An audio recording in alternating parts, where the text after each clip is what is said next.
And greetings, happy Friday. We've got a jam-packed show for you today. Of course, the Dace Group coming up here in just a matter of moments. BlazeTV contributor Jill Savage will be joining us for that. So we look forward to hearing and seeing her in just a few moments. Also, Feedback Friday, including we got a note from one of the police officers involved in the Tulsa shooting, and that has gotten no news coverage.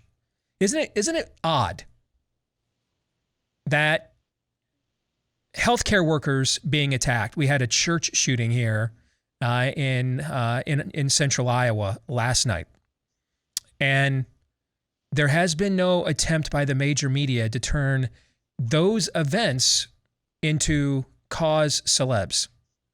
Instead, it's only when this happens at the schools, which just goes to show you that this isn't about gun safety. It's about an agenda. And whatever was the motivation for a church shooting, I mean, they hate the church anyway. And then it was a black man who did the shooting in Tulsa, so that doesn't fit the narrative. It was a white guy that did the worst shooting ever in Vegas back in 2017, but those were mostly straight white people at a country music concert. So again, doesn't fit the narrative. Has to be a very specific target that can be politicized for a disarming agenda. And that's why they even pick and choose the tragedies that they will attempt to politically monetize and message. So we'll get into his note and more coming up on Feedback Friday a little bit later on. Of course, you know, I am Steve Deace. He is Todd Erzin. He is Aaron McIntyre. We've been telling you about a new partner we have here on the show, by the way. Viciously Loyal is a new line of clothing, and this stuff is so cool. I'm actually, for the first time on the show, wearing their gear. It almost makes me look presentable. Almost. So just imagine what it can do for you, for those of you that other humans may actually find presentable to look at, all right? It is a long line of clothing and swag produced by a long line of servicemen and women who choose to be servants to their community and have lived their lives with purpose in everything they do, and it's all made and printed right here, even designed right here in the USA. So if you want to take a look at what they have to offer, check them out at viciouslyloyal.com. That's viciouslyloyal.com. All right. And you can see if you get a shot at my shirt there, some of the values that they are trying to uphold. And that's why they are marketing and promoting on a show like this. viciouslyloyal.com, and then use my name, Steve, as a discount code at checkout to get 20% off your new Viciously Loyal gear. And now it is time for the Dace Group.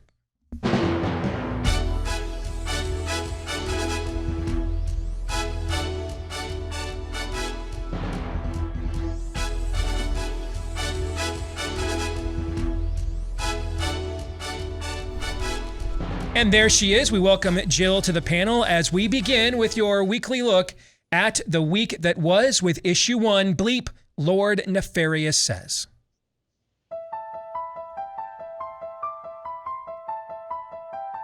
Trans people don't transition for athletics. We transition to be happy and authentic and our true selves. Transitioning to get an advantage is not something that ever factors into our decisions. This is not Leah Thomas's fault. It's really the woke world that's out there right now. Gave Leah Thomas the ability to honestly take away medals from other athletes. She played by the rules, but my beef has been with the NCAA. They've got to harden these rules because the NCAA should be out to protect women's sports. I'm just trying to start by getting to the truth, you know. Yeah, I mean, I'm really uncomfortable with that language of like getting to the truth. Again, in social life. Why is that uncomfortable? Because it sounds actually deeply transphobic to me. And if you keep probing, we're gonna stop the interview. If I probe about what the truth is? You keep invoking the word truth, which is condescending and rude. I'm saying to you. How is the word truth condescending and rude? Why don't you tell me what your truth is? And you're walking on 30 seconds more of the nights before I get up. Male gametes. That's what makes me male. No, your sperm don't make you male. Then what does? It's a constellation. In reality, in truth, okay? Whose truth are we talking about? The same truth that says we're sitting in this room right now, you and I. No, you're not listening. If I see a chicken laying eggs and I say that's a female chicken laying eggs, did I assign female, or am I just observing a physical reality that's happening in the world? Does a chicken have gender identity? Does a chicken cry? We're introducing legislation to implement a national freeze on handgun ownership. What this means is that it will no longer be possible to buy, sell, transfer, or import handguns anywhere in Canada. You will not stop us from advancing the Protecting Our Kids Act today. You will not stop us from passing it in the House next week, and you will not stop us there. If the filibuster obstructs us, we will abolish it. If the Supreme Court objects, we will expand it. Mandates should never be an excuse for not empowering the American people with the knowledge that they need to understand why masks work and why they should be used in certain situations. And I think sometimes we use mandates because we don't want to take the time to explain the science and the data and really have people understand who should be using them and why they should be using them. COVID is now a leading cause of death in Australia, with a warning an alarming number of people are falling victim to the disease. It's prompted fresh calls to mask up as we head into winter to reduce the strain on the state's health system and save lives. All right, let's get to the first question. Jill is the guest, and because we believe in chivalry here on this show, so ladies first, what was the strongest scent of sulfur you detected while watching that montage this week? Well, 1A is Justin Trudeau trying to take away the handguns up in Canada. I believe that they lasted 70 days for the Shanghai lockdowns. And we've seen so many videos coming out of China where they felt free just to bubble wrap you up and duct tape you up and put you into the back of a van and take you who knows where. But 1B in that montage was out of Australia with the COVID talk and the narrative coming back. I mean, I have COVID right now.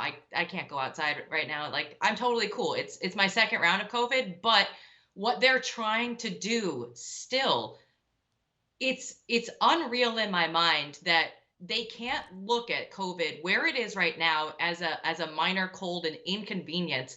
And they look at the numbers and after the vaccines and they're saying, oh, there are more deaths now than ever, but they can't objectively look at the truth and question, why are there more deaths now after the vaccine than we had before? And all the reasons why and all the potential answers to your question are bad. All the potential answers are bad. Todd, what about you? Well, this one was the Kobayashi Maru, by the way. There's no correct answer on this. You can't say which one is obviously correct. That was unbelievable insanity that if the Founding Fathers turned it on, honestly, they would just like, do you have nukes? We hear you have nukes. We've made a Drop horrible mistake. Yes. We have made a horrible mistake. Yes. And now that we have leverage, all right, we kicked the redcoats out. Now is a great time to renegotiate with the crown. Yes. We have leverage. Yes. And let's rethink this entire thing. Yes. Here, I have two parts I'm connecting together. It is Tom Leah at the beginning, and just this is me just wanting to be happy. And then it's blue hair Dr. Gender Chicken. I believe she's a tenured professor at Brown. Yes. I think I read. Perfect. Yeah. Perfect. She says, do chickens cry? That's everything. And it's not just on the gender issue. It's on everything that we just got done talking about with Jill on can they look at this objectively? It's all emotive. All of it. If a chicken cried, of course, everything the chicken said would matter. And in their particular magic, if the other chicken who didn't cry didn't like it, tough. See, that's the amazing magic of all this thing. It's only the happiness of Tom Leah to go in and do whatever he wants and throw his junk all around the women's locker room. But the happiness or the crying of the girls that are already on the swim team, this is where, Bruce Jenner, screw you. He followed all the rules. No, he didn't. He's a guy. And by extension, if I may piggyback on yesterday, screw you, Sean Hannity, for even having him on. This is what you have to understand. The emotions of all the girls on that team don't matter. Only the emotion of the most deranged lunatic you Correct. can find in any situation matters. Correct. Understand that, Matt. That's if demonic. you don't, get the hell out of the way, go do whatever you're going to do, but you're as big a part of the problem because you fundamentally do not understand that these are terrorists. Their C4 is babble like that, and we take it. Yeah, the teammate of, as we saw yesterday, that Matt Walsh interviewed, the teammate of Will Thomas said for complaining or for sharing concerns about locker rooms, they were the ones that were given the psychiatric evaluations, essentially. They were the crazy ones in that scenario. I know Jill wasn't here yesterday. I don't want to reiterate that the whole 15-minute rant on this I went on yesterday. But since Jill was not here, you know, I pointed out yesterday, Jill, that the idea that we somehow use Bruce Jenner's psychosis as a weapon to push back on the psychosis, when in reality, no one at Fox News has proven that they are really good at hiring hot chicks to read conservative or baseline, low-lying fruit GOP talking points off a teleprompter. They have perfected that over the last 25 years, okay? How many hot chicks right now are more deserving of the role and title of GOP, Freudian slip, Fox News contributor by just reading the GOP talking points that they load up on the teleprompter, Ron Burgundy style, okay? How many more are now unemployed because a guy pretending to be a woman took their spot? Because no one at Fox gave a damn what Bruce Jenner thought about anything until he flirted with the idea of cutting his sack off. No one cared. No one thought about it till he overdid the mascara and did the literal bearded lady act. He was on no roster, no guest. He was never booked to come on and tell the world and Fox News' audience what he thought about any matter whatsoever until he gave himself over to his own gender dysphoria psychosis. So he, in and of himself, his role on Fox News is taking an opportunity away from someone who is far more qualified for that gig than him, but just lacks his psychosis. So what's the moral high ground there, Jill? First of all, I watch the show every day, Steve, so I definitely heard what you said yesterday. But when I look at this, we're told that being a woman is special and there, all these gender equality and women should be paid as equals. And there's this whole feminist movement. Well, if a man can just say that he's a woman, then what inherent value is there in actually being a woman? Exactly. You're taking away the argument by simply saying we have to believe you if you just say that you are. And now they're trying to say, 4-year-olds can say that they are, male to female and female back to male. And when have we ever listened to children and believed just what they thought? And then we project that on through adulthood. And we used to call it mental illness. At some point in the last 5-10 years, that has stopped. And we have now said, okay, as a society, this has now become mainstream because, like you're saying, it's right there on Fox News in your face every night. Aaron, your turn. So my worst of the worst this week was that purple-haired lady. Now, it's not actually a clip that's in the montage, but Matt Walsh features her 3 or 4 times in his documentary, What is a Woman?, which you should definitely watch. And every time, except for maybe the last or second to last time, that version that you just saw in the montage is what she is. Gender is a constellation. You're not listening. Can chickens cry? And then the conversation turns to puberty blockers. And then there's a specific drug that is given to children to help them block their puberty. What it also does is it chemically castrates them. Mm-hmm. And all the while she's going like this, just kind of out, tippy-dippy. Walsh asks her, you're giving this drug which is known to chemically castrate. And immediately she's, what? No, we got to end the interview. That's my worst of the week. Because I still think, even in the confidence of belief in their nonsensical worldview, even within all of the confidence that you see on a day in and day out basis, there is still something there that recognizes, yeah, what we're doing is still pretty effed up. Yeah, they know. They know what they're doing, and that's my worst of the week. Absolutely. They're, as Paul says, without excuse. Yes. Exit question. Jill, I'll start with you. Do you find New York accents sexy? Paul Alexander demands to know. Oh, man. I'm sorry. My teleprompter failed. We'll move on. On a scale of 1 to 10, with 1 being the odds that Hunter Biden did not smoke crack with any pole dancers this week, and 10 being the odds Lindsey Graham did smoke some pole this week, rank this week's level of total depravity. Todd. 10. I was actually going to be far more vicious after what he has been saying the last 24 hours. So that was me toning it down. Aaron? Yeah, if you want to get an AR-15 or ever wanted to, now is the time. 10. Jill? 10. Before we get to issue 2, let me tell you about our friends over at My Patriot Supply, because the next time it happens here, it couldn't happen here. Happens here. Make sure you're ready. It could be the food supply. That's why right now they're offering you $150 off a 3-month emergency food kit from My Patriot Supply, America's largest food preparedness company. They've got you ready. No supply chain issues. 3 square meals a day, including snacks and drinks for everyone in your household, over 2,000 calories a day. So you will get all the nutrition you need. It lasts for up to 25 years.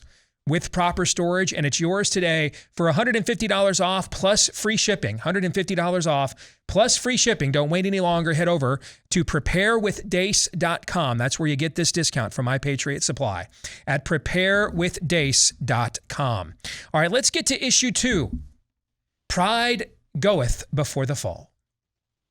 The U.S. Space Force tweeted a picture of an astronaut on the moon holding a rainbow flag emblazoned with the words, "Queer Space." Men's bathroom product line Every Man Jack tweets a graphic which reads, "Groom with pride." The online publication Fatherly tweets, "Pride parades and the pride festivals that follow are noisy and crowded. They're filled with sights that may be new to kids, like public nudity and kink. So is it appropriate to take your young kids to Pride?"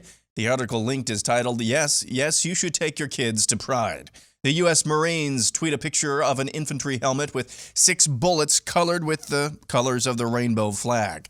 Just a few examples from the first few days of the month our culture sets aside to either glorify and or bow the knee to the Rainbow Jihad, a movement which originally consisted of homosexuals who insisted they were out for visitation rights and tax benefits of those with traditional marriages, now has turned into a month-long festival of unabashed debauchery, and you'll be made to care.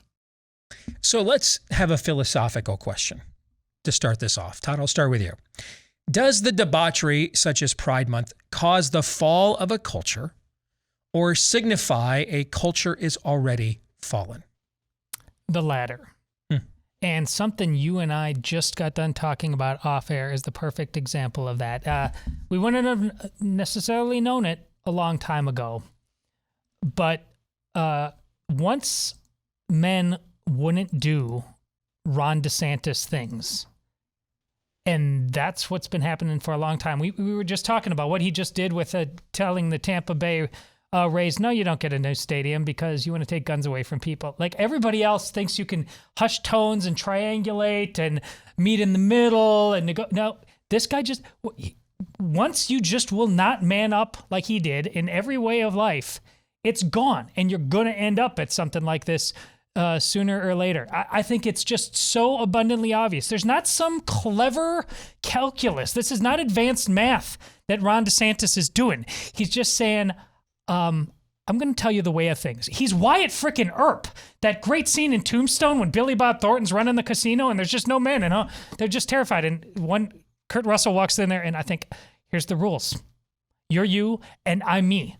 And I win. You realize that right now. Otherwise, your life gets very, very hard. That's Ron DeSantis. And it's beautiful. It is beautiful. And that's why it's not, trust me, if there's a bunch of men around, Drag Queen Story Hour doesn't have a chance. That's the math of this. Aaron, what do you think? So, I think this is, of course, the answer to this question is yes, to some degree. I do believe, though, when it comes to total depravity, there is total, as we've talked about, and utter depravity. I always believe there's more slope to slip. Always believe there's more slope to slip. Because do we have any indication that we're running out of slope? No, no, we haven't. There's no indication of this slowing down anytime soon. So, in terms of actually, answering the question, I think it's a culture that is falling. That is falling and not completely, because I don't think you can completely fall when it comes to sinfulness. And by the way, I said something in that intro at the end. It has become a month of debauchery. No, it has not. Okay, it was always this. It was never about visitation rights and tax benefits. It was always about the debauchery. Those were always lies. It was always lies. Yeah. It was always lies from the pit of hell, and it has not become that. We've just gotten more accepting of that. Jill, what say you? It's a culture that has already fallen, and we live in a post-truth world. You saw with that clip from Matt Walsh and the professor in What is a Woman? And he, the professor's like, but why do you want to know what a woman is? He goes, because I'm looking for the truth. Mm-hmm. And the professor goes, yeah, but why? To me, that signifies everything about the whole movement itself. But why do you care? Well, because one side still cares about the truth. If we were still in a falling society, adult teachers wouldn't be looking to their children to justify their actions, their beings. We see it all the time with the libs of TikTok videos now, and saying, oh, I'm going to come out to my class today. When I was growing up, we knew nothing about our teachers, and that was totally fine. But it's so backwards, everything in society now.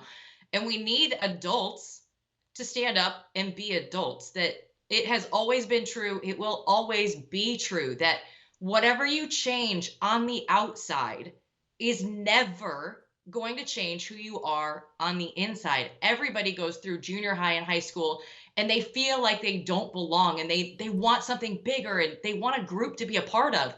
And now kids are turning to the internet, and that group is saying, hey, go through and transition, and it'll be everything that you've ever dreamed of. But what we know is every time that, socialists come about, transgenderism comes about, anytime that utopia is promised, it will never come through on that promise. You're still going to be as broken as you were before. And it's going to be, that much worse because you've done irreversible damage to yourself. Very eloquently stated. And I think that we need to make sure, I don't think we should pull our punches on this whatsoever. But I also think we need to broaden our perspective, because who's being caught in the web of this? Who's being caught in the web of this demonic deception are young people who, as Jill pointed out, go through a period where they feel lost. And we've got all this interconnectedness in our culture right now, and people have never felt more alone on a lot of scales than they do right now, because all this interconnectedness is largely superficial. It's largely about who you are on the outside, not who you are or what you stand for on the inside. And that just doesn't fulfill you on any level whatsoever. And we are all, what did Blaise Pascal mean when he said we're looking for that God, we're looking to fill the God-shaped hole in our heart? He was referring to the idea of unconditional love, ultimate identity and purpose. Why am I here? Does anybody truly love me no matter what? Is there anybody that will truly not fail me? That's what he was referring to. And so you go through this point and process in your life where maybe you feel lost like this. And along comes this group, online, of course, in most cases, or in the schools, in the rest. And what they seem to offer is a counterfeit version. It's just you don't recognize it at first, of that unconditional love. You are feeling you're mistaking acceptance and affirmation for unconditional love. And they're not the same thing. My kids will tell you when they're wrong, I will tell them and right to their faces. I've never stopped loving them unconditionally, ever. And there is nothing they could do that would cause me nothing to not. But there's all kinds of things they could do that I would not accept and affirm. And because they're kids, and even though they're adorable, they're little sinners, I haven't. And so we mistake the affirmation and the acceptance for the fulfillment of that God-shaped hole in the heart. And it's not until we become too reliant on it now, that the connection is too deep, that the true cost is revealed. The demonic Faustian bargain is revealed. Now, all you've got to do to take this to the next level is mutilate yourself. That's baptism. That's your outward sign of devotion, your outward expression. Mutilate yourself. Scar yourself.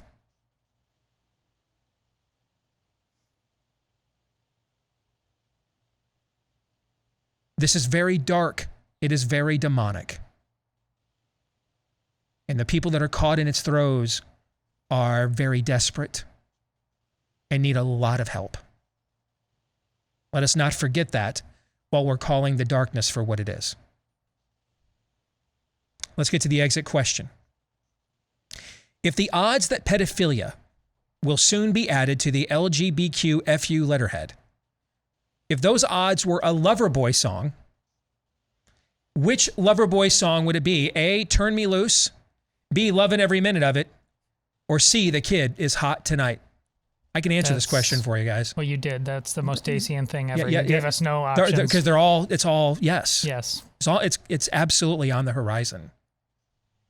I mean, I'll save you guys. You guys want to comment on those choices? Anybody disagree with that? No. Nope. And let me tell you, there's only one thing that will stop it. Only one thing that will stop it. And it's what you said earlier, brother. It is the men coming forth and saying, here's how this is going to go. I win, or we win, and y'all lose. And it won't go any other way other than that. Just so we're clear on that. That's the only thing that will stop it. Nothing else will stop this from happening. Other than the men will come forth and they will say, here's how this goes down. Only one of us is walking out of here with our worldview intact. And I can promise you, that's going to be me. So do the math from there. Nothing short of that will work. We are not a nation of laws, and we never have been. We are a nation of political will, and we always will be. The Declaration of Independence didn't declare anybody or make anybody free. The next 6 years of Revolutionary War did. Lincoln issued the Emancipation Proclamation in 1863. They were still doing bus boycotts in the South for civil rights in the early 1960s, 100 years later. Because proclamations don't secure any freedom or wholeness or righteousness. Non-compliance does. Non-compliance does.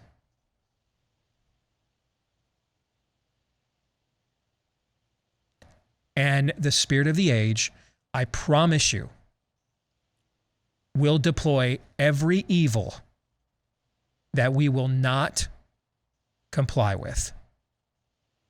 It will not stop on its own. It will not show any restraint on its own. It will do everything you can imagine and things you wouldn't dare unless we say no, and then show that we mean it. More in a moment. I shouldn't say never. I will try very hard to not ask you to directly donate to something that I have not directly donated to. And that's why I have no issue asking you to consider donating to our friends at Alliance Defending Freedom. They represent all of their clients pro bono, which means they need tax-deductible donations from people like us in order to keep that mission going.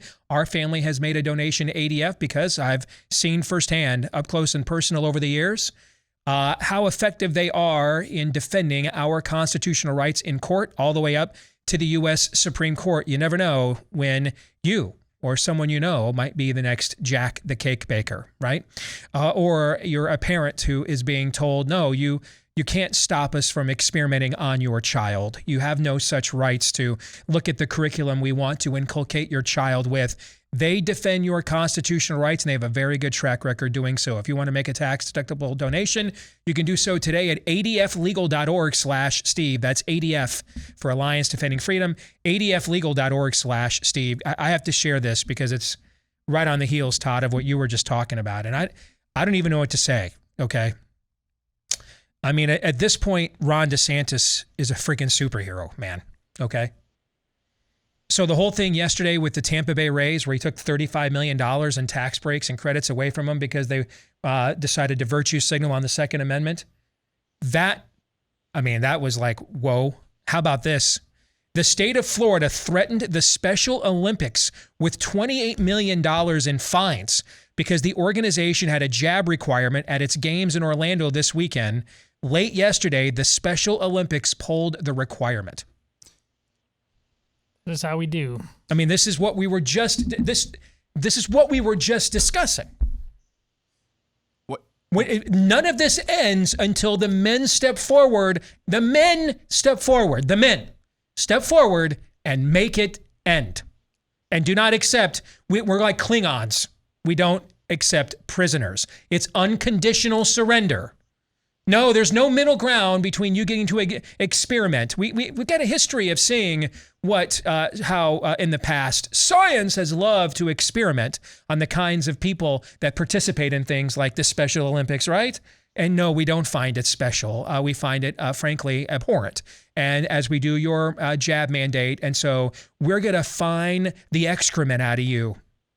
And we're not going to stop until you say quit. And that's when it's over. Those are our terms. Our terms are we win, you lose, thank you. Those are the terms. Yes, and something you tweeted yesterday as well needs to be underscored, and we've talked about it before. Ron DeSantis is a perfect example. Most Republican governors, take Greg Abbott in Texas, they just want to find consensus and then govern. It's not really governing, govern based on consensus. Guys like Ron DeSantis are bold, and they create consensus by means of their boldness and actual effectual governance. That's such an important thing to understand. Yeah. And you look at the numbers in Florida of voter registration, that's all the proof you need. I mean, you look at his candidate, the Democrat candidates can't raise any money because no one wants to just flush it down the toilet because they know they have no shot. He has not, as Aaron pointed out, he has not governed by polling. He has changed the polling by governing. Let's get to issue 3 as we welcome Jill Savage back into the conversation for the Dace Group. Is anyone accountable for anything these days? The police chief of the city of Uvalde, Texas, was quietly sworn in this week as a member of the city council, just a week after his department apparently botched a confrontation with a school shooter, which ended up with 19 dead children and 2 dead adults. Also this week, a jury in Washington, D.C. found former Hillary Clinton advisor and campaign lawyer Michael Sussman not guilty of lying to the FBI after he admitted that he, with the expressed approval of Hillary Clinton, planted phony stories about now non-existent connections between Donald Trump and a Russian bank. This week as well, the Department of Justice announced they are not going to bring charges against 2 former FBI agents who all but botched reports and allegations of sexual assault against former USA Gymnastics doctor Larry Nassar. Another week, another slew of people who should be in prison getting away scot-free in America. That doesn't even count Newsmax booking Deborah Birx, who should have been doing that remotely from a prison cell. So just to recap this, okay? So we have the Uvalde police chief, just in case you missed it, sworn in as a city councilman this week. Could they at least have, let the bodies cool before they pull that one off? You have the Sussman getting vindicated by a Democrat activist DC jury, where one of the jurors literally said, as they were assembling the jury, hey, I'm a Democrat activist. I'm not sure I can be all that objective here. Made it on the jury after saying that. All right, that happened. Okay? And then you have the Department of Justice deciding not to punish the very FBI agents who could have done something to stop arguably the worst sex offender in American history, Larry Nassar. And that all just happened this week. What was the most egregious miscarriage of justice here? Or was there something else? Jill, we'll go to you. When you look at the police chief in town, I understand he's going to have friends. You're going to have known him for a really long time. So that on a local level, I'll put that aside because they actually know him. With Sussman, we've learned that if you're Clinton or Clinton adjacent, you will not be punished in this country. We have learned this for decades. The lowest hanging fruit there is the FBI agents and Larry Nassar, because it's the theme of this show. Children were harmed here. Children are forced to be treated by a doctor who abused them at their training facility, alone in their hotel rooms when they were at meets. This one is so easy that if we can't, as a society, punish FBI agents, because if you're looking out there and any of us were these agents and we knew and we said, hey, this guy Bill, this agent Bill, he knew about it. We're all talking and we're all wondering, why the hell isn't Bill being punished, right? Like, this is a problem. And this week we hear all about the gun legislation. You're either for kids or you're for guns. This one is much, much easier because everybody should be for kids and against sex offenders. And just to reset, when we talked about this earlier this week, gentlemen, in any other era prior to this one, if there was this level of a systemic slip through of a fiend at the level of Larry Nassar, the system would have leapt to find a couple of underlings who might not have even been guilty, just to offer up some sacrificial lamb in order to satiate the public outcry, right? And get ahead of it. And we found the guys, I let this thing go, and we're going to punish them. And look, we're going to do this live on radio or TV as you're going to see how they get a chance to find out what it looks like underneath the bottom of the back of a bus, right? That's how this would have worked in the past. Now it's like, you're good, man. And keep that retirement going. You've got a nice retirement fund from the government. You got that coming to you, and we'll just drop this on the Friday before Memorial Day when no one's paying attention and nothing to see here. Of course, there's no accountability because we are post accountability and now simply in the realm of narrative. I've said this before. Why accountability demands some level of shared truth at some point, and Matt Walsh pointed it out. It's not there on the most fundamental levels. And here's where you actually have to, you understand and respect your enemy. Why would they, in their chaos-inducing world, God-hating world, why would they care about accountability in any real way? I mean, if it happens to benefit them, but that's not really accountability. Again, that's narrative. That's power.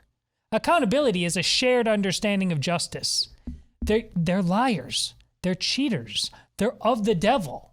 There can't be any such thing as it doesn't make any sense to them. Why would they seek it? Again, understand that. And that is not pagan. That's demonic.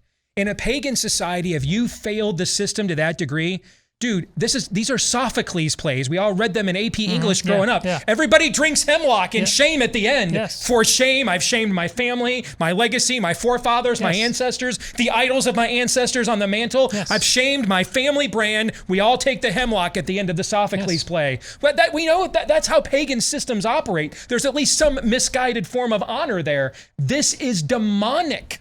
It is not pagan. It is demonic, what you just described. Aaron. So I think Jill's answer is correct, and here's the case for the Sussman the Sussman verdict as well. Guys, this story was used, planted in the media with the expressed consent of Hillary Clinton in order to shape a narrative framing an innocent person for treason. That's essentially what we're talking about here. Yes, yeah. We only can get to the environment, justice or otherwise, culturally or otherwise, politically or otherwise. We can only get to the environment where that thing goes unpunished, whether it's Hillary Clinton or anywhere else. That thing sees the light of day at all we only get to that environment when we care nothing about, as Jill was talking about, justice for children who were abused. These seeds, it's like the contagion that Ra's al Ghul's people dumps into the water supply. Just in the water supply, can't really see it, can't really taste the effects, can't really see the effects, but it's in the water supply. All it takes is one giant microwave to release it all, and we're seeing that, especially in the last couple of years, we're seeing that. COVID turned on that, whatever the machine was, the microwave that turned the contagion into gas, and we're seeing that everywhere now. And that is, you can make a case for the Sussman and the Nasser thing, but I think at the end of the day, we only get to the environment where stories like framing somebody for treason get into place and are even seeing the light of day by not getting first things first.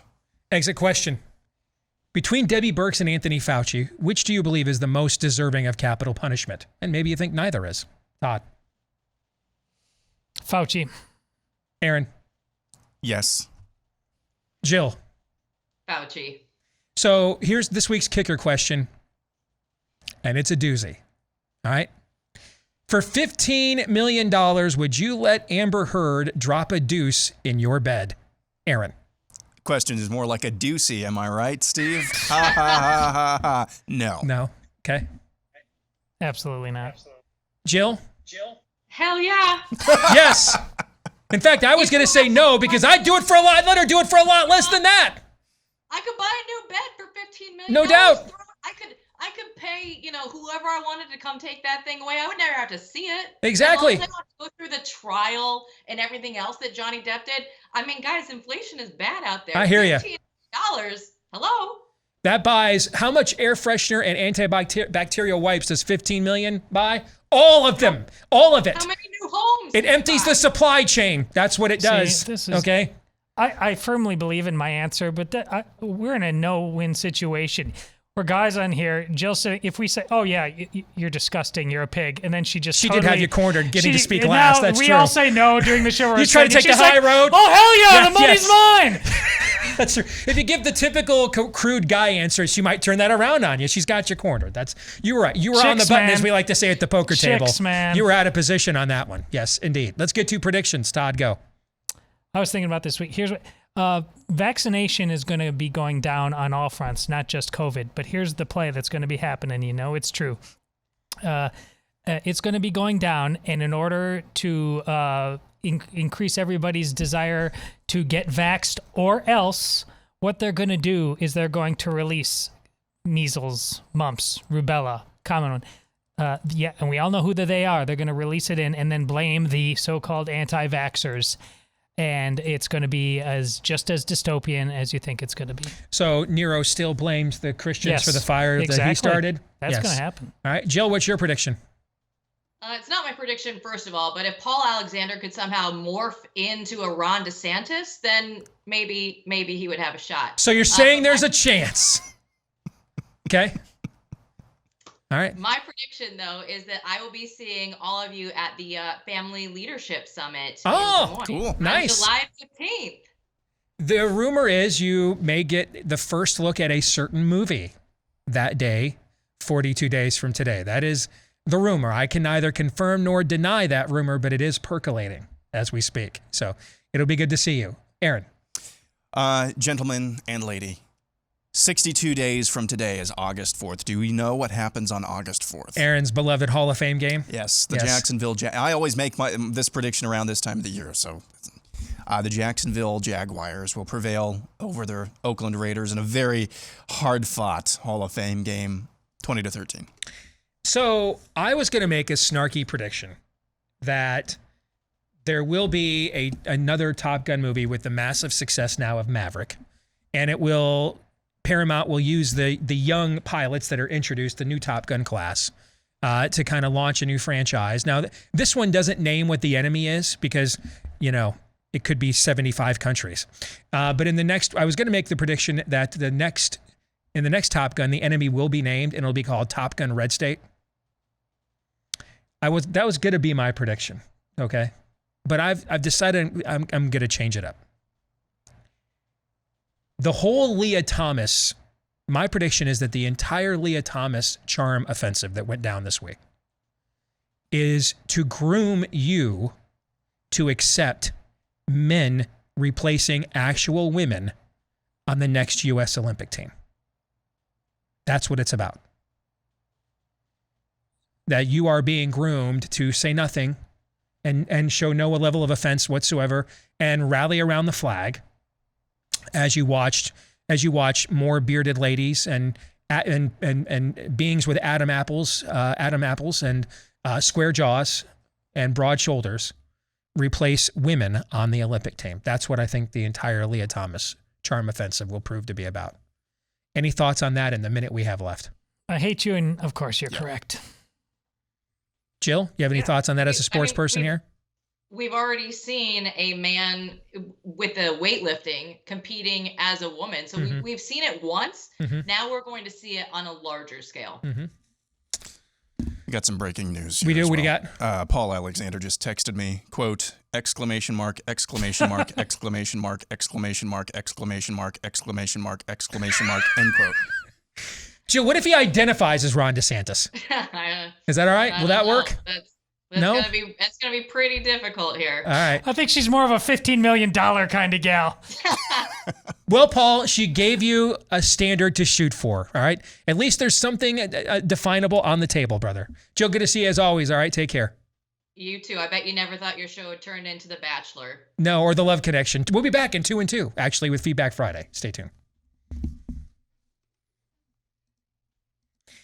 And we're back with Hour 2, live and on demand here on Blaze TV, radio, and podcast. Steve Deace here with Todd Erzin, Aaron McIntyre, all of you. Don't forget that you can let us know what you think about what we think by emailing the show, steve@stevedeace.com. We'll get to some of your emails here in just a few moments. You can also like us on Facebook, MeWe, Parler, and Gab. You can also look for me at Steve Deace Show. Follow me there on Twitter, Getter, also over at TikTok and Instagram as well. And then you can also find me on Truth Social at Real Steve Deace over on Truth Social. And then you'll find clips of the show that are free to watch and also free of any big tech censorship when you watch them at rumble.com/Steve Deace Show as well. And that is the last name DEACE. For those of you that are podcast listeners, we have seen our podcast ranking soar this week. I'm not sure why. Have we done something special or different that you can think of? Nope. Or did everybody else that was ahead of us just suck this week maybe? Let's go with that. Okay. But our podcast ranking on iTunes is just like soared this week. So whatever you're doing, maybe it's those 5-star reviews, please keep those coming. We appreciate all of them. Hit like or subscribe, depending on which applies on where you choose to get the podcast from. Thank you to all of you that have done those things for us already. And please, if you've yet to do so, consider, because apparently it helps the show when you do that quite a bit. This part of the show brought to you by our friends over at Taiga Coolers, of course. It's kind of the unofficial start of summer now that we're post-Memorial Day. Summer officially is just about 2-3 weeks away. A great time for you to get a brand new cooler for the time that you're going to spend increasingly outdoors and out in the sun from the veteran-owned cooler company with everything made right here in the USA, employing actual Americans. It's called Taiga Coolers, and their coolers are phenomenal. They've done custom lids and custom coolers for the three of us. They can do just about anything that doesn't violate a copyright law for you, or they'll just give you a regular cooler as well that is also top-notch and first class. If you want one of these, or you want to give one of these for a gift, maybe it's a loved one or a client, enter the promo code Steve at checkout for 10% off when you go to taigacoolers.com. That's TAIGA for taigacoolers.com. 10% off with the promo code Steve at checkout, and they all come with a limited lifetime warranty. So keep that in mind as well. All right, let's get to some Feedback Friday. You guys ready to go? Sure. All right. Let's go. I want to begin with a couple of things that are sitting actually in the inbox that just came in the last couple of days, because I think they're pertinent and timely. So I want to address them before I go to what I had originally lined up. I'm a Tulsa police officer, and I responded to the Tulsa active shooting on June the 1st. I wasn't part of the first wave that went in, but of course, I'm extremely proud of those guys that did. As I'm sure you're aware, the shooting is already being memory holed for a few reasons, one of which being that the shooter is black. I still thought there might be more coverage because the shooter bought one of the guns he used about 2 hours before the shooting. But I still think they don't want to focus on this shooting too much because of the big pharma concerns. The shooter's stated motive was that he was unhappy with his back surgery and the pain that he was in afterwards. I think just like with the jab injured, they are ignored or shouted down. The medications this suspect were on will likely cause his case to be ignored as well. Interesting. If I find out any info about it, I'll try to let you guys know because I think your show and Daniel might be interested if harmful medications are being used and there's no accountability. Thanks for all you guys do to help people stay healthy and alive. Jason Angel, police officer, Tulsa Police Department. What do you think about that angle, that Officer Angel, that he posited there, that it's not just his race? Because we saw that. Guys, again, there is, unfortunately, because our culture's coming apart at the seams. There are ample things they could be mining for content over there, but they're choosing not to. I mean, it was just a few weeks ago that a black supremacist went into the subway system of the largest city in America and just started opening fire. And it's like that never even happened. I mean, and then, you might as well have called the New York City subway Waukesha at this point, okay? So I do agree with the officer, because we've seen this MO, that if the race doesn't play out, then it just gets automatically memory hold. But he presented a second angle here, and that if you look at the kinds of drugs that he was on, probably for the pain meds, and they didn't work, they don't want that out there either, because everybody is essentially, we're the United States of Pfizer now. Any thoughts on that? I think he's absolutely right. Listen, one of the most popular literary genres and television in the 80s and 90s, and cops, things like that. True crime. Yeah, people loved it, and you didn't have to. Things weren't parsed like this Tulsa police officer is talking about. That's how he knows he's true. People came from all different backgrounds, black, white. It was just like get into the nitty gritty of the motivations and how bizarre they may have been. But no, that's going the way of the dodo, because the crime, the grisly crime, is like spacebar, spacebar, spacebar down on the list of what they care about. It's the narrative. That's what's fundamentally at stake here. So it's true, and people have talked about all the time when people just instantly holding their breath until they find out who the serial killer is. In this case, are they black? Are they white? Because it's not enough that somebody was an innocent person was snuffed out. That's just a moot point to them. They don't care. They really, to the point that this is how you know that this is demonic. These are the kind of human sacrifices required. I think we even need to start thinking about, Steve, because you always used to talk about the Fred Phelps, and how you think like it's that he was a plant. He's too good of a villain. Yeah, I think the murders themselves in a demonic culture, I think they're often going to be plants. They're going to be done for the purpose of the narrative, or that prompted, they want. Spiritually provoked, prompted in order to further a spirit of the age narrative. Like the Joker manipulating the insane in The Dark Knight. Like Ares says in Wonder Woman, I just whisper things in their ear and they take it from there. Yes. I didn't do anything. Right. They acted on their own compulsions. Of course, compulsions that I inspired, but they still had to choose to act on them, right? Yes. This is from, now we're going to talk about a couple of notes. I got a ton of notes, by the way, on people that pushed back on the Culvers in Warrensburg, Missouri, who, Aaron, you featured in your montage this week, because they were sponsoring a drag queen storytime hour in small town Missouri. I got a ton of notes from people who pushed back on Culver's for this. All right, I want to share a couple of them with you. I came to the Blaze for Crowder, ended up sticking around for you guys' Snark and Vinegar. One of these days, I need to thank Stephen Crowder for the amount of people he has indirectly introduced to our program. I think he has helped us get, the wrong Steve gets credit here. Crowder is the one that has generated more people coming to this show than I have. I mean, the amount of people who came for Crowder and then were looking for other things on the network to watch and ended up finding us. I mean, we've been hearing this going back to the CRTV days before even the Blaze merger. I'd say we owe him a finder's fee, but I'm pretty confident he's making substantially more money than we are. So I think he's doing okay. So maybe I'll just send him a cookie bouquet or a thank you note. All right. Anyway, I was surprised to hear about my little hometown in your opening segment the other day. I was excited and then disappointed.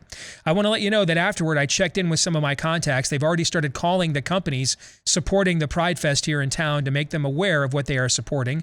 Many are pulling money from the banks and support from other organizations. We are a small town, but for 9 months out of the year, we are inundated with college students and professors that try to impose their woke agenda on this small country town, but we are fighting back. There are also a few large, strong churches with some fiery pastors that won't stand for this corruption of their children either. So there you go. Okay. And then I wanted to share this one too. My husband and I are subscribers to BlazeTV. We watch you guys' show together every night. We own 5 Culver's restaurants here in the Midwest. So imagine our surprise and absolute horror to see what you guys had on your show the other day.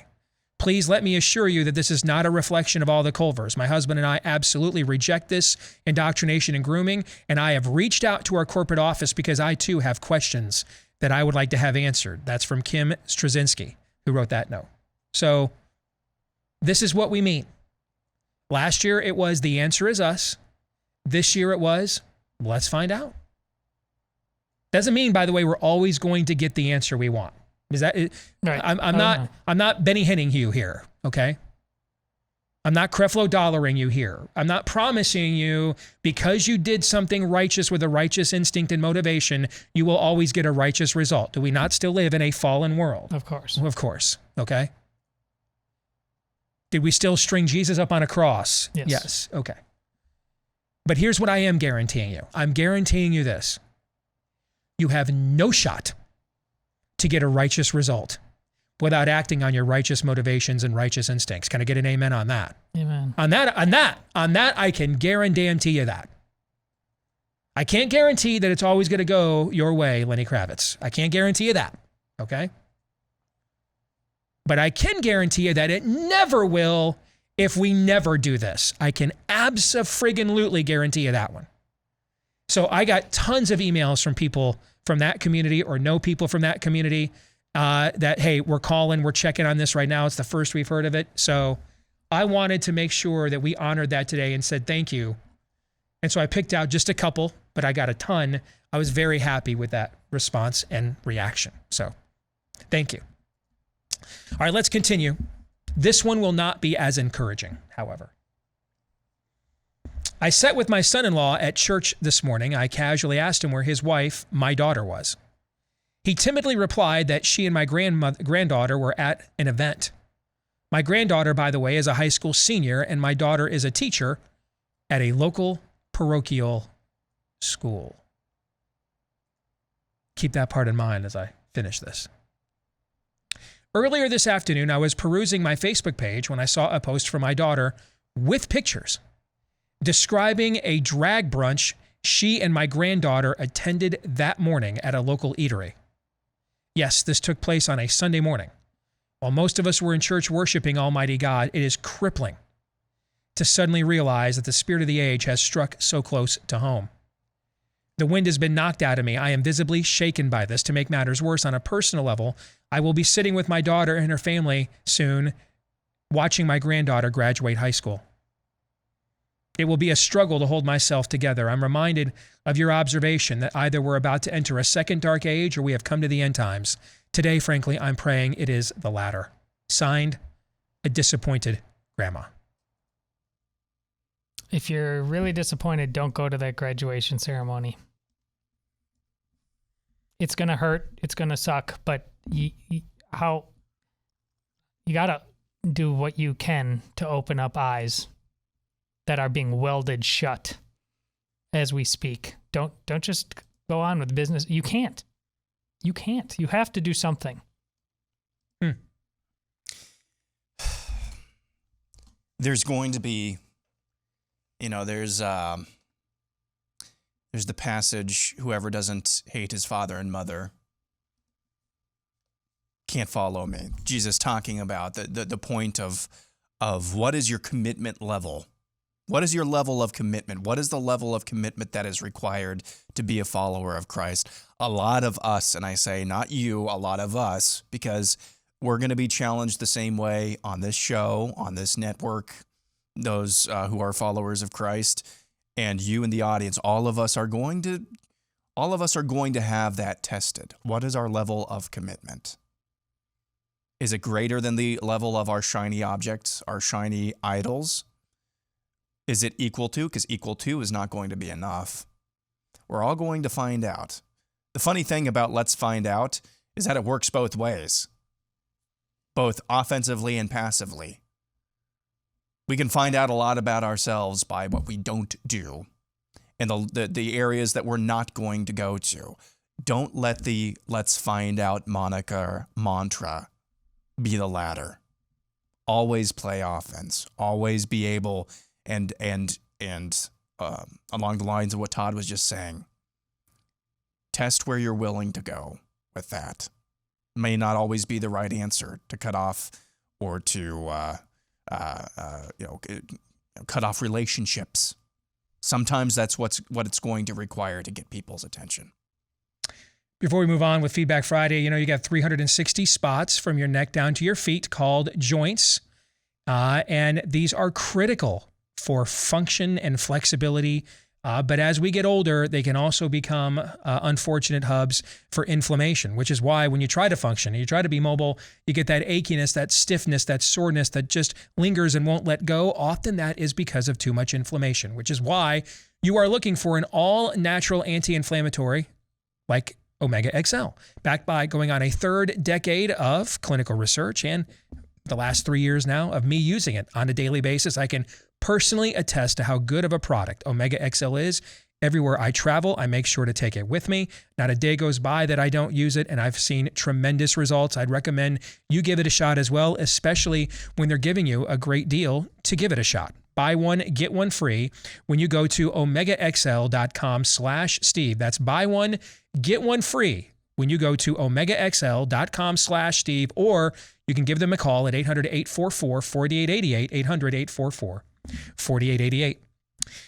This notice from Dory, she says, I fear we are being played by begging the state to put a police officer between us and our children. After what's happened the last 2 years, how can we possibly think that's a good idea? We don't need another level of government between us and our kids. In Texas on that horrible day, the police officers detained the people who pay their salaries while the kids were the ones being shot at, or while their kids were being shot at. Think about that for a second. This is Patriot Act 2.0 kind of stuff. It will be turned against you, and now you have an armed officer between you and your children on a daily basis. Sorry, we are hosting a vaccination clinic today. No visitors allowed, etc. Sorry, we're having a drag queen storytelling today. No visitors allowed, etc. This is not the solution. We are being played.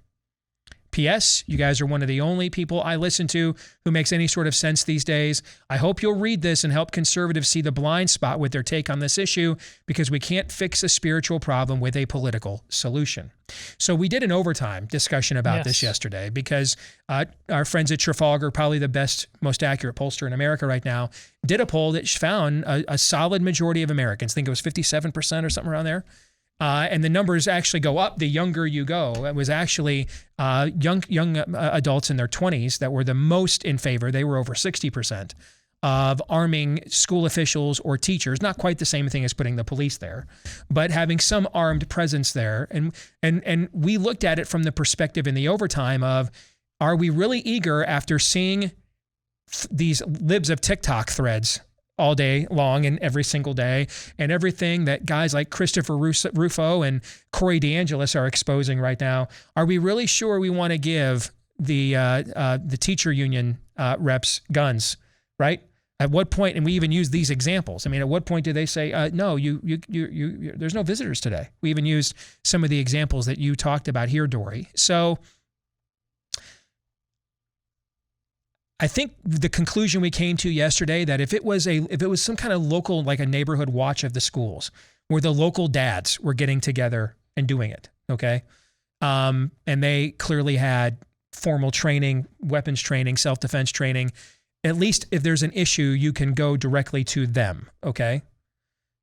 But we also had reservations about having anybody with any official connection to government doing this. And just speaking for myself, I don't like that. Because I kind of feel helpless. Because it feels as if we know we can't trust the entities that we formed, we the people, in order to form a more perfect union, right? We formed this union. We formed these entities like police and military. We formed them for our benefit. And now we are,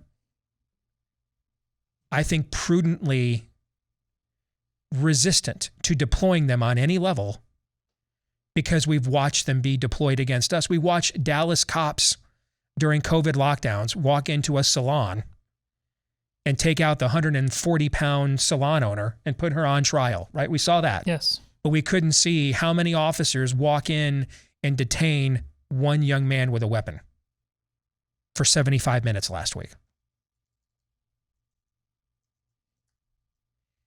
So we are prudently resistant to deploying any of these institutions because they all are either under target for corruption by the spirit of the age or already corrupted to the point they'll just be turned on us. I mean, there was a breaking news story within the last hour. Peter Navarro, who we've had on this show, just was indicted by the Biden Department of Justice for what? I have no idea for what. For being Trump adjacent, to borrow a term to paraphrase the term that Jill Savage used last hour for Clinton adjacent. So, hey, look the other way while Larry Nassar destroys the lives of how many women and probably the families that will be impacted that they'll go on to be involved in as adults, right? No one's accountable for that. Peter Navarro, indicted. Dory, I think you're right to a certain level. So what do you do? What do you do when you don't trust the institutions that are supposed to handle these things to not manhandle you instead, but then you aren't specifically empowered to step into that breach yourself? What do you do? And I think that this is something we're going to have to wrestle with quite a bit here in the time going forward because these institutions aren't turning around anytime soon. Todd, you have any thoughts? Yeah, I get increasingly, especially after the examples during COVID that Steve mentioned, but even before COVID came along, I told you because of my own circumstances with the police, like you don't constantly give this thin blue line pass, no matter what, to the arm of, and you're normally a small government, stay out of my life kind of person. You don't give that pass to the branch of the government with the sticks and the guns. See, we've just been and so yeah, that institution has been rotted out in many ways, just like any place else. Listen, that's being a cop in many respects for a lot of these guys. It's not a duty; it's a lifestyle choice. Just like I said before, being a man is not a leisure pursuit, but we've convinced ourselves that is, and why now men on sitcoms are just a punchline. I don't get better men, period, and we won't have this problem systemically. If we don't do that, pick it, schools, cops, just go down the line. It's going to be stupid because stupid is what you asked for. Stupid sounds like that might be the better option of where I think it could potentially go. But Sure. What do you think, Aaron? No, the resistance to these legacy institutions increasing on the part of those who would identify or once identified as conservative. I think that is a good thing because it shows that we're waking up and that we collectively know what time it is. But at the same time as well, we are witnessing, a la the topic about who's held accountable, basically nobody, unless your name is Michael Avenatti, who was just sentenced to an additional 4 years this week. But we say we want limited government, not no government. The problem that we have right now, we have actually limited government. We do. We really do. We have limited government when it comes to our borders. We have limited government when it comes to, arresting the It's the limited agents. to one particular it's agenda. Limited to one Yeah. particular agenda. Yeah. Well so that's kind of the crux, and I think that's why we're seeing a lot of people resistant to any dependence on those legacy institutions you talk about. Laura Thompson writes, this week I had my first real political dilemma. I got in a heated discussion with a friend and neighbor, and I had to leave when things got too heated. I excused myself because I just could not do it anymore. I was crying and apologizing as I left. I am now getting in real live fights with close friends about politics, which has never happened, and it's very upsetting. How does one navigate when trying to discuss politics in a very non-political way? However, the two sides differ greatly in every way. I've been trying to discuss the issues without involving Trump or party lines, just discussing the issues without being attacked and without attacking, without calling names, and yet they always end up bringing Trump into the arena. Don't cast pearls before swine. Kick the dust off your sandals and move on to the next town.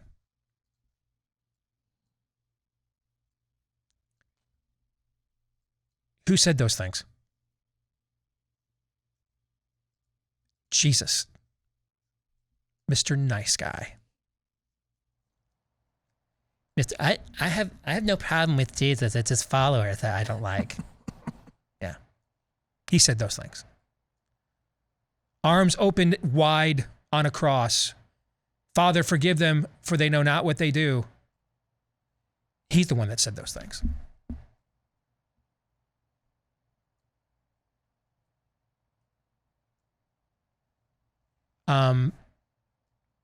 We don't have to be nicer and more patient than God. Nor should we actually try.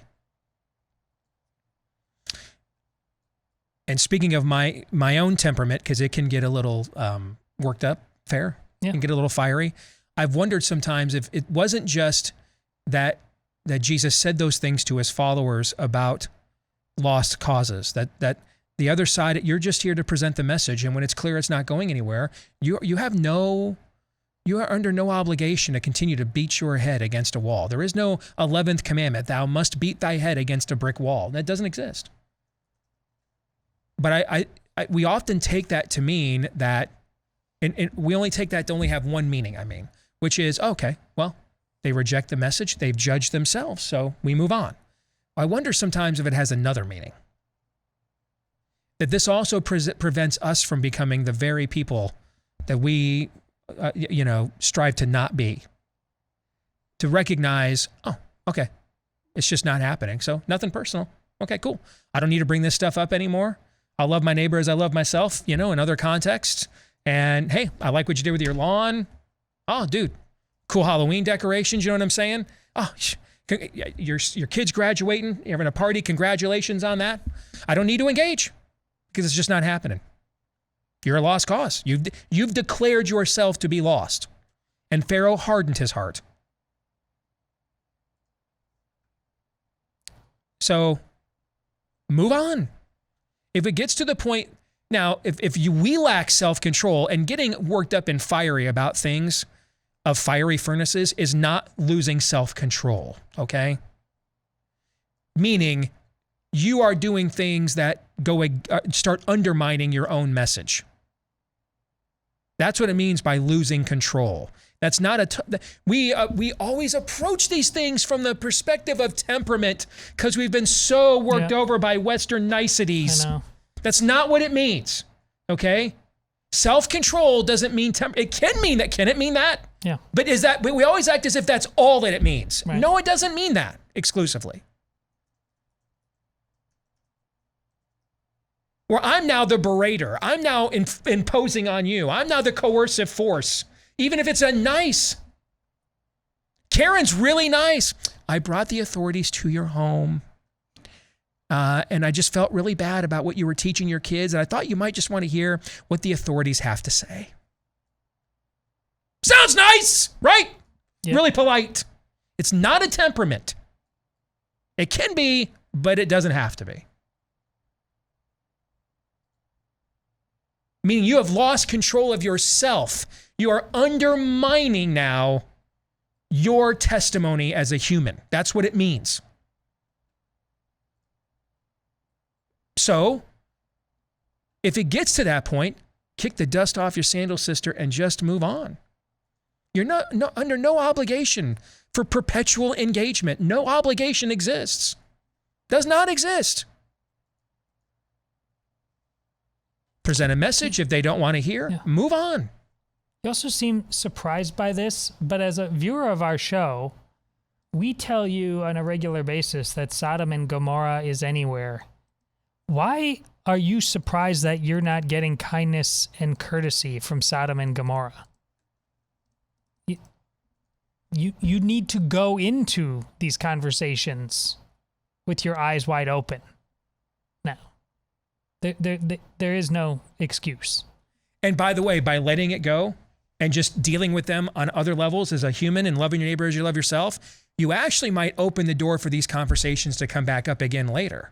Oh, okay. Maybe I questioned your motivations, that you just kind of wanted to get over on me and make me like you.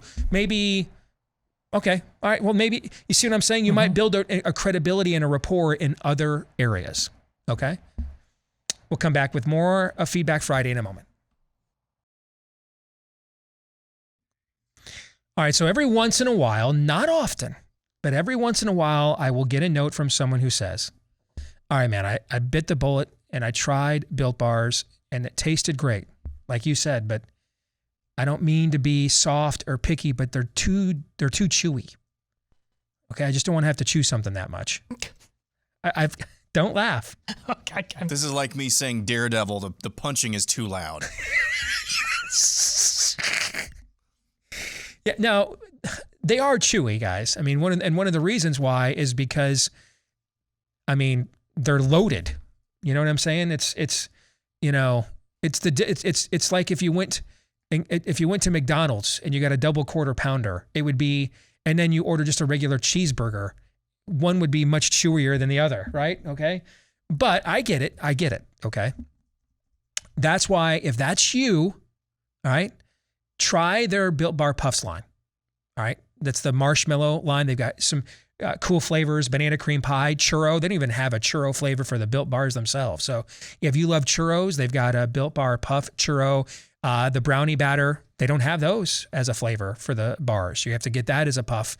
That is very high on my power rating list. So try the Built Bar Puffs. Those might be more your speed, all right, because they're marshmallowy goodness, and so they're not nearly as chewy, but they taste every bit as phenomenal, and they're loaded with all the same grams of protein that you're looking for, covered in real chocolate, and they don't have the carbs, the calories, or sugars that the regular Built Bars don't have either. All right, and you can use my last name, Dace, as your promo code, 10% off when you go to Built.com, BUILT for Built.com. That's the website for Built Bar. 10% off with the promo code Dace at Built.com. All right, let's continue on with some Feedback Friday. Mark writes, how does a normal person navigate this crazy world? I am an actuary. That's first, let me stop right there. That's part of your problem. Okay? Because you live and embrace a world of constants. Things are definable, right? Numbers are constant. Formulas are what they are. Outcomes are what they are. That is the world in which you live. And I get this because I love that world. I love certainty. And in a demonic age, in a pagan age, we're just debating certainty. What is certain and what is not. In a demonic age, it's Matt Walsh's movie, Do Chickens Cry? Why do you need to know the truth? Why would you care? What is certainty? What is it? If you go down this road. Yes. So right away, Mark, you need to know that your own nature and what you're good at and what you like is going to put you at odds heavily with the times in which you live. You're starting from a handicap, brother. You're behind in the race from the start, but I'll finish your note, all right? I consider myself to be scientific in my approach to work. Again, that's your problem. Science, what is it? All right, we're kidding, but we are also serious. I've been accused by family members, some who are healthcare workers, of not believing in science. But in my view, science is about asking questions and performing analysis to confirm or contradict a hypothesis. Now, Mark, you're just adorable. Okay? All right. My frustration, you don't say, Mark. You don't say. My frustration, I mean, this is what, dude, Robert Malone went from I proudly voted for Obama twice in between inventing mRNA technology to I'm now posting anti-trans memes on my Substack. Did you guys see the political cartoon from him that I posted this morning? Okay. Yeah, yes. How did Robert Malone go from I voted for Obama twice to I'm now posting anti-trans memes and political cartoons that Steve Deace thought, should I actually post this on Twitter this morning? How did Robert Malone get there? Because he too was a man of science and data and thought this was about testable and provable and confirmed hypotheses and found out it's not about any of those things. My frustration over the past 2 years is that there's not adequate information being provided that would allow for reliable analysis. No, and that is on purpose. It's not a bug. It's a feature. That's on purpose. They don't want anything tested. They just want it complied with. They just want it obeyed. I consider the most important aspect of science to be asking the right question and designing experiments and analysis that includes controlled comparisons of results. But what I find in the CDC data are answers to questions that sound good, but then do not include the appropriate scientific controls. You don't say. For example, the CDC associated data with excess mortality shows results from the end of 2019 through January 2022, and their analysis concludes that excess COVID-related deaths are highly correlated with not being vaccinated. However, well over half of these COVID-related deaths being counted in their analysis occurred before the vaccines were widely available. COVID deaths peaked in January of 2021, while vaccination dosages didn't peak for 3 more months. When someone claims they are being scientific but do not perform analysis scientifically, you have to assume that they are hiding something. Welcome to my nightmare, Mark. Welcome to the nightmare that began with asking a simple question. Pardon me.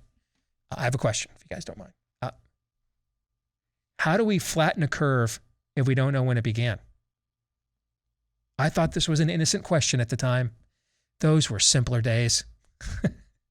I thought we were just all really just overreacting in a panic. Gosh. I'd kill to still believe that. We had so much hope. April, May of 2020. When more and more of the data came in, oh, guys, this is going to be over. Those were the days. Remember those salad days? Of believing that data would actually, once it became known and went public, that there would be the proper reaction to it. And people would be pleased to know it's not as bad as they had feared. I was just the quirky anti-vaxxer down here at the end, and now now it's a look in the mirror when you look over here. I was just the plucky data guy, and now I'm looking at Todd. I'm like, there's that meme where the other woman walks by and he looks over his shoulder. Anti-vaxxers. I'm like, yes. All right, I'm free. Let's at least grab a drink. I'm listening. Okay. That was adorable, Mark. We needed that, brother. Well said. I mean, everything you said was true, but as the professor at the University of Tennessee says to Matt Walsh, why do you need to know what's true? Why do you care? Why does it matter to you? Michelle writes, your show has become my favorite since we lost Rush. That's a tremendous compliment that we don't deserve, but thank you. I'm around your age, Steve. I'm an educated white woman. I don't consider myself a suburban woman, but could probably be discerned that way since I live outside of Huntsville. I'm a cradle Catholic that reverted after about 20 years of trying life as a Catholic in name only and then a failed marriage. I voted for Trump the first time around because he said all the right things, and if he did any of them, it would be a win. I'm not tech savvy and I'm not on Twitter. Although I thought he was doing a miserable job on COVID, I voted for him again because he was really the only choice in my opinion. Rush spoke multiple times about how the media and others could not separate Trump from his base, that he only believed Trump could do that, and I agree. I'm praying, therefore, that Trump doesn't run. He has separated from us, in my view, in the candidates he's supporting, in his refusal to see the truth about how he was used to help get the clot shots forced on us, and how he let us down by being a passenger instead of the driver of the vehicle during COVID. DeSantis is on fire and on the right track. He's tapped into the truth and he's spreading it all over, which is causing his star to rise. He should not wait and possibly lose that momentum to sit by for Trump to repeat what he did in the first 4 years. I really believe Trump's time has passed, And you guys made the perfect case for DeSantis on your show recently by highlighting what he's done and is still doing in Florida. That is from Michelle. So let me share a few thoughts on this after I remind you one more time that you should absolutely not go in when the world's richest man says, I need to start cutting back because I'm a little concerned about where the economy is headed. Okay? Because that's what Elon Musk said this morning. All right. When the world's richest man is like, when the world's richest man is the Steve Carell office gif, okay, make sure you do not go into the real estate market without an agent you can trust with a fully proven, vetted track record of success, especially in these unprecedented times. Bing. Thank you. And where would you find just such an agent? Well, the name kind of says it all, so go there, please. realestateagentsitrust.com. If you trust Glenn Beck, and hopefully you do because he's our patriarch around here. None of us would have this gig without him. All right. So if you trust him, then you should know this was a business that he and his associates started because they didn't want to run into any more agents they found out too late they could not trust. And so these agents have been fully vetted for their track record of success before they are referred to you. Check it out online right now at realestateagentsitrust.com. So let me answer this way, Michelle's note. And I know some of you are probably like, let's tune in today to see what Steve thinks about Donald Trump. Does Steve know? All right. So let me give you a brief history of time. Dr. Strangelove, or how I learned to kick back, relax, and just enjoy the ride with Donald Trump. So my time with Donald Trump began in 2013 when he came to me.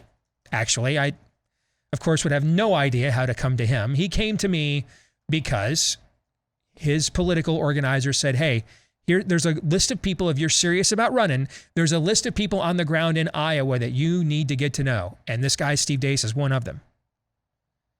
We developed a rapport. He would frequently come on this show before you guys came to work here. On one day's notice, I went to try out for a gig doing drive time in New York City. On one day's notice, I got a hold of Donald, and he agreed to come on the show because I thought that would really impress the station owners, and it did, but I still didn't get the gig. He endorsed Rules for Patriots, was even let me write my own endorsement in the most Trump thing ever. His first official appearance as a candidate in Iowa, he gave me an exclusive interview before anybody else in the entire national media.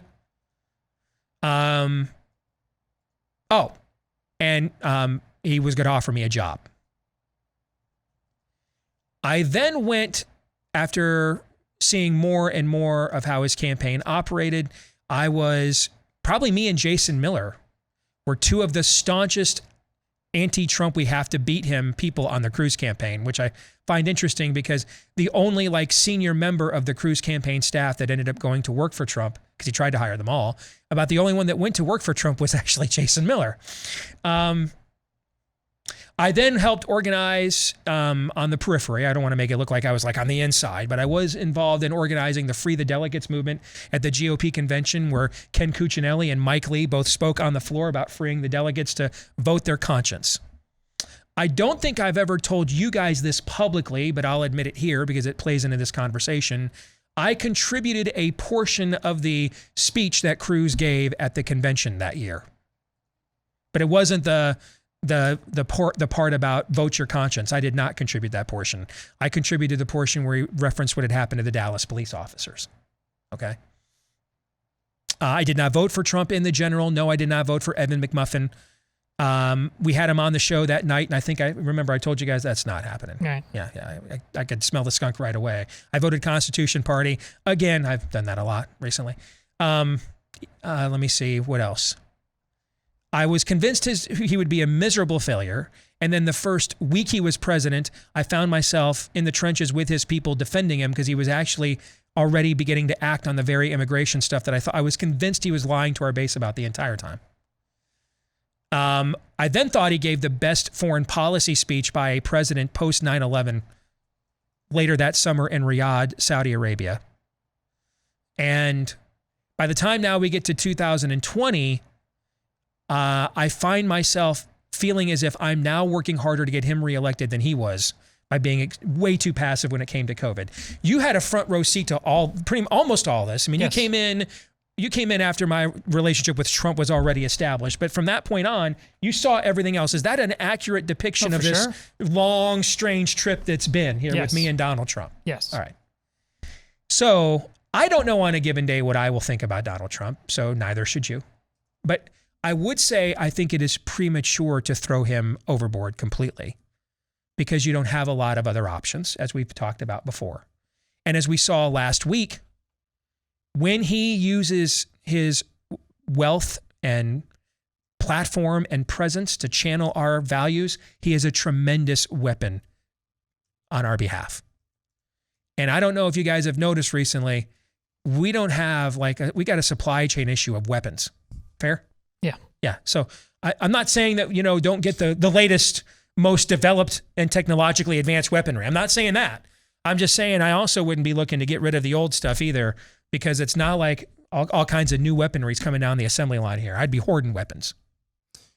Does this make sense? Yeah. And if I could add as well, I think some of the tangential to this conversation, I think some of the OG Trump supporters get a little defensive when we start saying DeSantis better than Trump, either overtly or draw those lines implicitly. You should not be defensive. Should not be defensive. That should be a massive compliment, actually. Notice how we're not comparing DeSantis to Lindsey Graham. We're not comparing DeSantis to Elise Stefanik.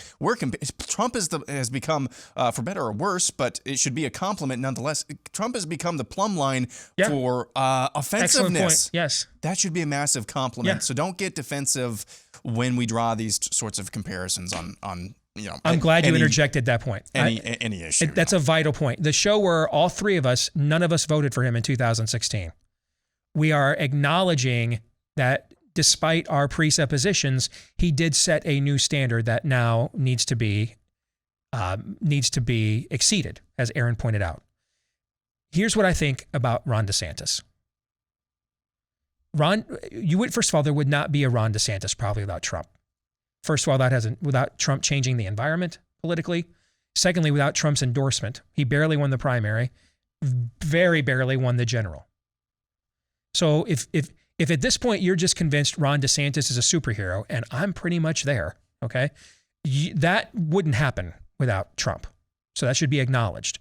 But I do believe that Ron DeSantis has become the fulfillment of the hope that people had in Trump, if that makes sense. And that being said, though, Ron DeSantis could get hit by a bus tomorrow, right? Or a month from now, right? So I wouldn't be eager to throw Donald Trump overboard despite all of our frequent kvetching about him and his histrionics. Is that fair? Yeah. Other than that, Michelle, we're kind of feeling you with that note. Everybody have a great weekend. We're back again on Monday. Until then, John 3:17.